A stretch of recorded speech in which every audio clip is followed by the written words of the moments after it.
हाँ तो दोस्तों आज हम लोग जिस स्टॉक की चर्चा करने वाले हैं उसका नाम है गोदरेज प्रॉपर्टीज लिमिटेड। इस स्टॉक ने अपने लाइफ टाइम हाई 2600 के लेवल का अभी हाल ही में ब्रेकआउट किया है और अच्छी बात है कि प्राइस एक्शन बनाने के बाद इसने ब्रेकआउट दिया है और ये ब्रेकआउट लगभग 3 सालों बाद आया है। तो यहाँ पर एक बहुत ही अच्छी एंट्री बन रही है, लेकिन इसकी चर्चा करने से पहले एक बार हम इसकी फंडामेंटल एनालिसिस देख लेते हैं। कंपनी का पूरा नाम है दोस्तों गोदरेज प्रॉपर्टीज लिमिटेड। 2843 रुपए मार्केट प्राइस है और इंट्राडे में इसने 10% से भी ज्यादा का तेजी दिखाई है। मार्केट कैप 79,000 करोड़ का है। Stock P 109, ROC 6.28% and ROE 7.53% का है। पिछले एक साल के हाई लो की बात करें तो 1286 का लो था और 2850 का इसने हाई लगाया है। आपको दोस्तों कंपनी के बारे में बता दूं तो ये गोदरेज ग्रुप की कंपनी है और रियल एस्टेट सेक्टर में काम करती है और गोदरेज ग्रुप दोस्तों 1897 से चला आ रहा है और गोदरेज प्रॉपर्टीज का रियल एस्टेट इंडस्ट्रीज में काफी अच्छा नाम है। ये इंडिया की लार्जेस्ट डेवलपर है। पिछले एक साल के चार्ट की बात करें दोस्तों तो ये 1400 के लेवल से उठकर डायरेक्ट 2800 के लेवल तक गई है, यानी कि लगभग डबल कर दिया है इस स्टॉक ने। इसके पीयर कंपैरिजन की बात करें तो कंस्ट्रक्शन इंडस्ट्री में काम करती है, जिसमें आपका DLF हुआ, प्रेस्टीज स्टेट्स, फोनिक्स मिल, ओबेराय रियल्टी, ब्रिगेड इंटरप्राइजेस, शोभा रियल्टी जैसे और भी काफी अच्छी कंपनियां इसी सेक्टर की कंपनियां हैं। गोदरेज प्रॉपर्टीज के क्वार्टरली रिजल्ट की बात करें तो इसका जो सेल्स ग्रोथ है वो मार्च 2021 में 433 करोड़ का था, मार्च 2022 में 1331 करोड़, मार्च 2023 में 1646 करोड़ और मार्च 2024 में 1426 करोड़ का रहा। वहीं पर नेट प्रॉफिट की बात करें तो जहां मार्च 2021 में 192 करोड़ का लॉस हुआ था, वहीं पर मार्च 2022 में 269 करोड़ का प्रॉफिट हुआ, मार्च 2023 में 454 करोड़ का प्रॉफिट हुआ और मार्च 2024 में 478 करोड़ का प्रॉफिट हुआ। वहीं पर अगर हम लॉन्ग टर्म प्रॉफिट लॉस की बात करते हैं तो इसका जो सेल्स ग्रोथ है वो मार्च 2013 में 1037 करोड़ का था, मार्च 2016 में 2123 करोड़, मार्च 2019 में 2817 करोड़, मार्च 2022 में 1825 करोड़ और मार्च 2024 में कुल 3036 करोड़ का रहा। वहीं पर अगर नेट प्रॉफिट की बात करते हैं तो जहाँ मार्च 2013 में 197 करोड़ का प्रॉफिट, मार्च 2016 में 160 करोड़ का प्रॉफिट, मार्च 2019 में 253 करोड़ का प्रॉफिट, मार्च 2022 में 351 करोड़ का प्रॉफिट और मार्च 2024 में कुल 747 करोड़ का प्रॉफिट देखने को मिला। यानी कि देखा जाए तो इसमें सेल्स ग्रोथ और नेट प्रॉफिट में धीरे धीरे ही सही पर लगातार ग्रोथ होती नजर आ रही है। इसका जो CAGR है वो पिछले 10 सालों में 30% की रेट से, पिछले 5 सालों में 30% की रेट से, पिछले 3 सालों में 32% की रेट से और पिछले 1 साल में 115% की रेट से ग्रोथ किया है। यानी कि स्टॉक मार्केट में इसने काफी अच्छा रिटर्न दिया है। कंपनी की बोरोइंग्स की बात करें तो 1678 करोड़ का उधार था मार्च 2013 में, मार्च 2016 में 3123 करोड़,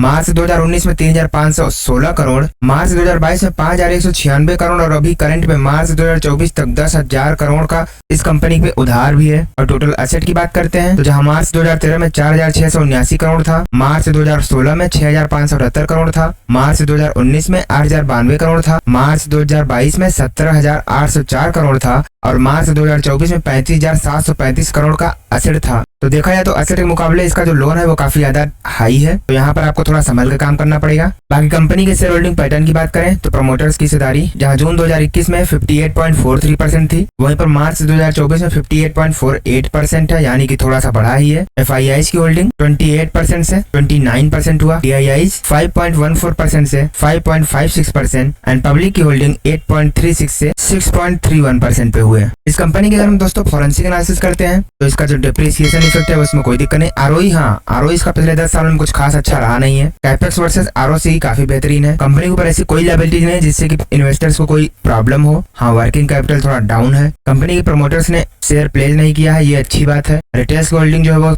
कम है, ये भी अच्छी बात है। और डेप्ट यहाँ पर ग्रीन सिग्नल दिखा रहा है, बट मेरे हिसाब से इतना ज्यादा डेप्ट नहीं होना चाहिए। बाकी रेवेन्यू लगातार बढ़ रहा है और शेयर प्राइस जो है इसका पिछले 10 सालों में उस रेट से नहीं बढ़ा है जिस रेट से बढ़ सकता था। और अच्छी बात है दोस्तों कि प्रमोटर्स ने पिछले 90 दिनों में अपनी कोई भी होल्डिंग बेची नहीं है। तो दोस्तों हम लोग वापस से इसके चार्ट पर आ चुके हैं। आप देखेंगे इसमें लगातार प्राइस एक्शन बनाते हुए ये कंपनी लगातार अपसाइड ग्रोथ देती आई है। यहाँ पर इसने हाई लगाया, उसके बाद इसमें बम्पर गिरावट आई, लेकिन अब वापस से इसने अपने लेवल का ब्रेकआउट दिया है, वो भी प्राइस एक्शन बनाते हुए। तो यहाँ पर एक क्लियर एंट्री बन रही है दोस्तों। तो आप चाहे तो यहाँ पर एक एंट्री ले सकते हैं, लेकिन ध्यान रहे आपको स्ट्रिक्टली इस लेवल का स्टॉप लॉस भी फॉलो करना पड़ेगा। उसके बाद आप कम से कम पहला टारगेट 3000 का लेवल का देख सकते हैं और उसके बाद जल्दी ही अब 4000 के लेवल को भी दिखा देगा। प्राइस रेंज के हिसाब से देखें तो इसमें जितने गिरावट आई है उतनी ही ऊपर भी जा सकता है। तो इस हिसाब से अगर हम इसके टारगेट की एनालिसिस करते हैं तो अगर ये ब्रेकआउट सस्टेन करता है तो इसमें जल्द ही 4000 का लेवल देखने को मिल जाएगा। बाकी दोस्तों वीडियो की एनालिसिस अच्छी लगी हो तो वीडियो को लाइक करके कमेंट में जय श्री राम जरूर लिख देना।